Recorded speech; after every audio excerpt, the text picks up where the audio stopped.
For pet owners, knowing everything about your pet's health is important, but what kind of tests are necessary?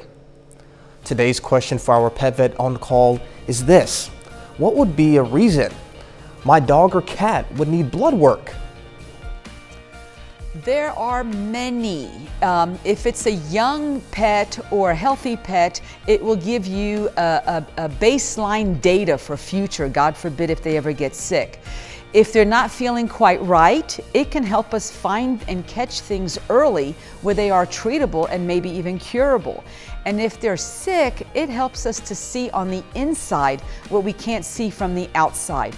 So there's always more pros than cons to getting blood work labs done, and always normal results are never a waste of money.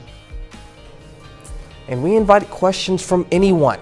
If you have one, just send it to petvet@koamtv.com. Dr. Ava Dudek from the Parsons Pet Hospital answers different questions or brings us a fun fact every Wednesday on KOAM News at 5. Now, let's check out our picks of the litter for the week. From the Joplin Humane Society, we've chosen this adult female domestic short-hair cat named Cheerio. And from the Southeast Kansas Humane Society, we have this male Husky Labrador mix named Hawk. And if you're looking for a pet, you should go ahead and check out your local Humane Society.